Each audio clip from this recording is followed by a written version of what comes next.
Study studio with Mohammad Farooq के पेज से अस्सलाम वालेकुम। Physics grade 9 unit number 4 dynamics 2 के हम जो लॉन्ग क्वेश्चन आंसर डिस्कस कर रहे थे, आज हम क्वेश्चन नंबर 9 देखेंगे। जिसमें हमसे क्या पूछा है, compare rolling friction and sliding friction. Rolling friction और स्लाइडिंग फ्रिक्शन को कंपेयर करना है। How are they different in terms of contact surface, motion and forces involve, explain with example. Question number 9 हम देखते हैं जी। पर सबसे पहले हम देखेंगे रोलिंग फ्रिक्शन और स्लाइडिंग फ्रिक्शन क्या होता है। रोलिंग फ्रिक्शन जो है वो और स्लाइडिंग फ्रिक्शन दो टाइप्स के फ्रिक्शनल फोर्सेस हैं। When an object move across surface, जब कोई भी जो ऑब्जेक्ट है वो सरफेस पे जो है वो जो रोल होता है या मूव करता है, तो उसमें क्या होता है, while they both involve in resistance to motion, उसमें क्या होती है, मोशन पैदा होती है। They differ in terms of contact surface, motion and force involve. अब इसमें हम जो है वो इसको डिफ्रेंशिएट करना है कॉन्टैक्ट सरफेस पे, मोशन पे और फोर्सेस पे involve. Contact surface, rolling friction occurs between surface that roll और rotate against each other. Rolling friction क्या होती है, सरफेस और जो रोल होता है, जो सरफेस होता है उसके दरमियान में, बिटवीन सरफेस के दरमियान में होती है द रोल, जो रोल होता है या रोटेट हो रहा होता है उसके against each other. Such as wheel, जब वो रोल हो रहा है ऑन द ग्राउंड, तो इसमें क्या कॉन्टैक्ट हो रहा है उसके साथ, तो वो स्मूथली जो है वो राउंड हो रहा है और रिड्यूस कर रहा है एरिया ऑफ कॉन्टैक्ट, उसको एरिया को रिड्यूस कर रहा है क्योंकि वो रोल आउट हो के आगे की तरफ जा रहा है। स्लाइडिंग फ्रिक्शन क्या होती है, सरफेस बिटवीन सरफेस, ऐसे सरफेस के दरमियान जो स्लाइड पास ईच अदर, जब वो उसके से जो स्लाइडिंग कर रहा होता है उसके आपस में। सच एज बॉक्स, कोई भी हम बॉक्स जो है वो पुश करते हैं फ्लोर और ना स्लेड, स्लाइडिंग और स्नो, या किसी फ्लोर पे या स्नो पे, तो उसमें जो कॉन्टैक्ट जो सरफेस है वो क्या होता है, फ्लैट और रफ होता है। उसमें जो है वो क्या होता है, लार्ज एरिया ऑफ कॉन्टैक्ट उसमें जो है वो उसके लिए यूज़ होता है। नेक्स्ट है motion. Rolling friction involves rolling और रोटेशनल मोशन। इसमें क्या होता है, रोटेट हो रहा था, रोटेशनल मोशन होती है किसके, वन और बोथ सरफेस, दोनों सरफेस या एक के दरमियान। ऑब्जेक्ट मूव्स फॉरवर्ड, ये ऑब्जेक्ट जो है वो आगे की तरफ मूव करता है और जो है वो उसी रोटेशन में जो है वो मोशन जो है उसी मोशन में घूमता है। दिस रोलिंग रिड्यूस, ये क्या करते हैं, इसमें जो है वो ओवरऑल फ्रिक्शनल फोर्स जो है वो रिड्यूस होती है और वो ईजिली जो है वो ऑब्जेक्ट को मूव करने में जो है वो हेल्पफुल होता है। स्लाइडिंग फ्रिक्शन में क्या होता है, involves linear along the surface, the object slide, वो स्लाइड करता है, मूव करता है एक ही डायरेक्शन में विदाउट रोटेशन किए बगैर जो है वो एक ही डायरेक्शन में मूव करता है। और जो उसका कॉन्टैक्ट होता है वो from roughness of surface in contact, उसकी रफनेस से जो है वो उससे रेजिस्टेंस फ्रॉम कहाँ से लेता है, उसकी सरफेस की रफनेस से। फोर्सेस इन्वॉल्व, इसमें क्या होती है, रोलिंग फ्रिक्शन में जो primary forces, two forces involve होती है।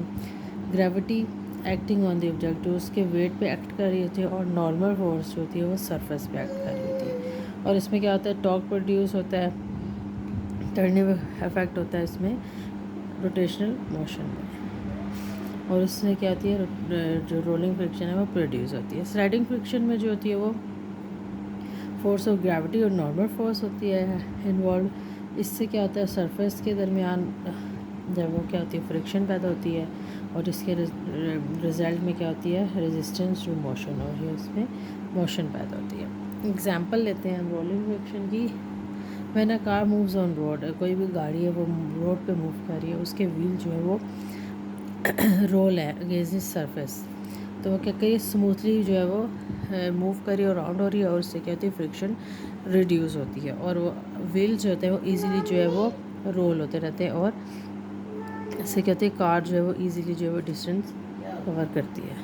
Next, sliding friction. जब हम कार पे ब्रेक अप्लाई करते हैं अचानक से, तो उसके क्या होता है, द व्हील्स में look causing the car skid, इससे क्या होता है, जो कार है वो स्किड हो सकती है और स्लाइड हो सकती है along the wheel surface, road से जो है वो उसको जो है वो स्किड हो सकती है। इन दिस केस, इस केस में क्या होती है, sliding friction come into play. वो जो है एकदम से जो है वो टायर्स को स्लाइड करती है रोड के अगेंस्ट, और उससे क्या होता है कि जो है वो उसके जो होता है वो ख़तरा होता है उसको वापस जो है वो रोकने में, अगर स्लाइडिंग फ्रिक्शन उस पर हो, क्योंकि वो जो है वो रोलिंग में जो होता है वो उसको ईज़िली हम जो है वो स्टॉप कर सकते हैं। जब स्लाइड हो रही होती है तो उसको डिफ़िकल्ट होता है कार को रोकना one compare to when the wheels are rolling. जब व्हील रोल हो रहे हैं उसके कंपेयर में इट्स स्लाइड जो होती है फ्रिक्शन, उसको जो है वो ईज़िली जो स्टॉप करना जो है वो मुश्किल होता है।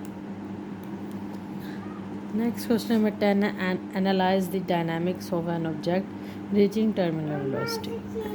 टर्मिनल वेलोसिटी जो होती है हाईएस्ट वेलोसिटी होती है किसी भी ऑब्जेक्ट पे व्हेन फॉलिंग, जब उसको हम फॉल करते हैं थ्रू फ्लूइड, किसी भी फ्लूइड से हम उसको जो है वो जब इसको हम फॉल करते हैं फॉलिंग थ्रू फ्लूइड्स जो है वो उसमें जो हाईएस्ट वेलोसिटी होती है उसको हम टर्मिनल वेलोसिटी करते हैं। When a object falls through a fluid, जब कोई भी ऑब्जेक्ट है वो फॉल होता है किसी भी फ्लूइड से, द एयर और water it experience resistance force. उसमें क्या होता है, रेजिस्टेंस फोर्स जो अपेयर होती है और उसको हम क्या कहते हैं, ड्रैग या एयर रेजिस्टेंस। इस पॉइंट पे जो होता है तो फोर्स ऑफ ग्रेविटी और ड्रैग फोर्स होती है इनके दरमियान, वो क्या होती है, बराबर होती है। और जो है वो उसमें एक्सेलरेशन जो है वो accelerating, stop accelerating and continuous to force, उसमें एक्सेलरेशन जो है वो रुक जाती है और ये वो है फॉल हो रहा है एक कांस्टेंट वेलोसिटी पे कोई भी ऑब्जेक्ट। इस कांस्टेंट वेलोसिटी को हम क्या कहते हैं, terminal velocity. Terminal velocity is equal to mg/6 pi lambda R. Also drag force, हमें ड्रैग फोर्स इससे दी जाती है, drag force equal to 6 pi lambda terminal velocity, जो कि इसके डायरेक्टली प्रोपोर्शन है। अब इसके हम डायनामिक्स देखते हैं जो इस सब्जेक्ट को जो है वो इसकी की कौन सा है, बैलेंस्ड फोर्स। इसमें क्या होती है, वो फोर्स जो होती है वो बैलेंस होती है टर्मिनल वेलोसिटी में। कभी कोई भी four gravitational pulling the object downward, ये क्या होती है, कोई भी ऑब्जेक्ट होता है उसको डाउनवर्ड की तरफ जो है वो फोर्स कर रही होती है, और जिसमें जो है वो इसमें बैलेंस हो जाती है ड्रैग फोर्स जो उसको क्या करता है, पुशिंग अपवर्ड। और दोनों फोर्सेस जो है वो कहती है बैलेंस हो जाती हैं। इसमें जो फोर्सेस जो है वो इक्वल होती हैं, लेकिन मैग्नीट्यूड जो होता है इक्वल होता है, लेकिन इसके जो डायरेक्शन होती है वो ऑपोजिट होती है। और इसमें नेट फोर्स जो है वो ज़ीरो होती है, और जिसके रिज़ल्ट में क्या होता है कि ये जो है इसमें एक्सेलरेशन प्रोड्यूस नहीं होती है, वो फॉल हो रहता है उसकी कांस्टेंट वेलोसिटी से एक ही वेलोसिटी। फोर्स ऑफ ग्रेविटी, इसमें क्या होती है, फोर्स ऑफ ग्रेविटी होती है जिस पे डिपेंड करते हैं मैस और एक्सेलरेशन, किसी वजह से ग्रेविटी की वजह से। और इसमें जो है वो एक्सेलरेशन जो है वो ये डाउनवर्ड की तरफ आता है, और जो होता है इसकी स्पीड जो है वो जो ज़्यादा हो रही होती है, जिस पे फोर्स ऑफ ग्रेविटी जो है वो क्या रहती है, हमेशा कांस्टेंट रहती है। Drag force, the drag force exert on the object, इस पे जो है वो एक्सर्ट हो रही होती है, अप्लाई होती है ड्रैग फोर्स ऑब्जेक्ट पे, और इससे क्या होता है, इसकी जो ऑब्जेक्ट की वेलोसिटी है वो इंक्रीज़ हो रही होती है। और इसमें जो है वो इसकी साइज, शेप और करैक्टर की वजह से जो है ना वो इसकी डेंसिटी और विस्कोसिटी जो होती है फ्लूइड की, वो जो है वो उसी तरह इसमें इन्वॉल्व होती है। और हाई वेलोसिटी जो होती है ड्रैग फोर्स की, इसमें जो है वो उससे कॉन्टैक्ट हो रही होती है, किस वजह से, फोर्स ऑफ ग्रेविटी की वजह से।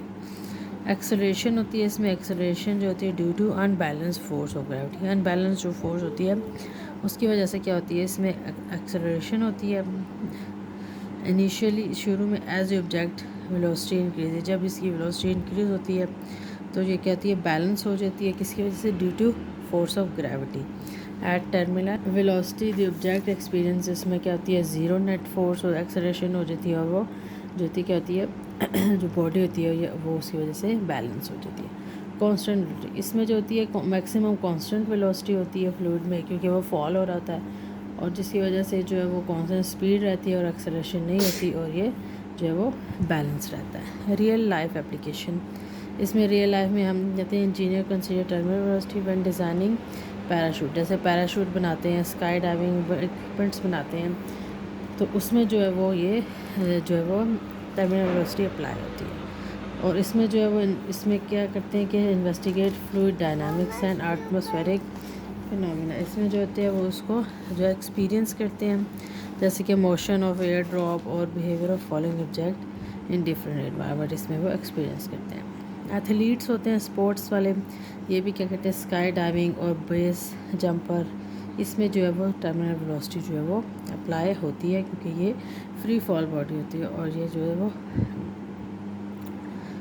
फॉल कर रही होती है due to its terminal velocity. तो इसमें जो है ये एग्जांपल्स हैं हमारी रियल लाइफ जो इस पे अप्लाई होती है।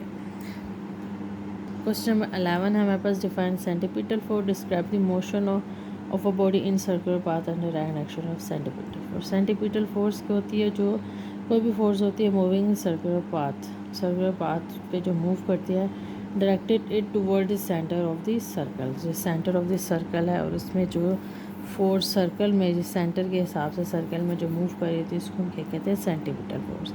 इसमें जो होती है ऑब्जेक्ट क्या सर्कल में जो है वो मूव कर रहा होता है और स्ट्रेट लाइन एक टेंजेंट टू द सर्कल बनाता है। Centripetal force equal to M V square over are.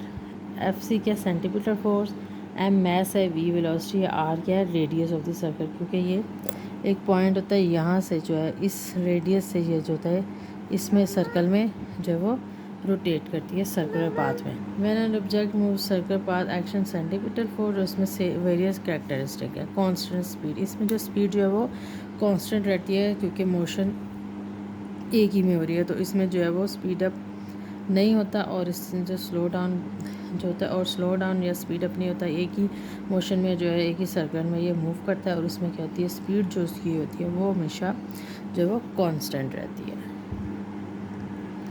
Changing velocity, although speed remain constant the velocity of object change, इसकी वेलोसिटी जो है कॉन्टीन्यूसली चेंज होती है क्योंकि वेलोसिटी जो है वेक्टर क्वांटिटी है और इसमें बहुत दोनों में स्पीड और डायरेक्शन लास्ट में होते हैं और इसमें जो ऑब्जेक्ट हो रहा जो मूव कर रहा था एक सर्कुलर पाथ में और इसकी जो वेक्टर वेलोसिटी है वो हमेशा जो है वो टेंजेंट टू द सर्कल और परपेंडिकुलर रहती है सेंटीपीटल फोर्स से, जो एक सर्कल में मूव कर रही होती है और जिसकी वजह से जो इसकी डायरेक्शन होती है वो चेंज होती है कॉन्टीन्यूसली वेलोसिटी की, लेकिन उसका जो मैग्नीट्यूड या स्पीड होती है वो सेम रहती है। एक्सेलरेशन, एक्सेलरेशन कहते हैं कांस्टेंट स्पीड की वजह से जो है इसकी एक्सेलरेशन जो है वो जो वो कहती है वेलोसिटी जो चेंज होती रहती है और डायरेक्शन भी चेंज होती है। इसके in case of a circular motion में सेंटीपीटल एक्सेलरेशन जो है वो इसमें अप्लाई होती है which direct toward is centre of, जो क्या होती है सेंटर ऑफ इस सर्कल में होती है और सेंटीपीटल एक्सेलरेशन जो है हम उसको क्या करेंगे V square over R, V velocity और आर जो है हमारे पास रेडियस है क्योंकि वो एक ही सर्कल में जो है वो स्पीड जो है उसकी वो होती रहती है। बैलेंस फोर्स, सेंटीपीटल फोर्स जो होती है क्या होती है बैलेंस फोर्स होती है, बैलेंस होती है बाय अदर फोर्सेस, दूसरी फोर्सेस से जो होती है वो बैलेंस रखती है उसको। Tension, string, gravitational force, frictional force और इलेक्ट्रोमैग्नेटिक फोर्स जो होती है वो इसमें बैलेंस रहती है और इसमें क्या होता है कि एक ही जो है वो सर्कल में मूव कर रहा होता है और इसमें जो है वो एक ही स्ट्रेट लाइन मतलब सेम जो है तो वो कांस्टेंट ही रहती है इसकी जो स्पीड है। ये हमारा क्वेश्चन नंबर जो है वो 9, 10, 11 जो है वो मैं आपके साथ डिस्कस कर चुकी हूँ। इसमें कोई भी डिफ़िकल्टी हो तो आप पूछ सकते हैं और अगर आपको नोट्स वगैरह चाहिए तो वो भी अवेलेबल हैं और चैनल को लाइक करें, सब्सक्राइब और शेयर। Thank you.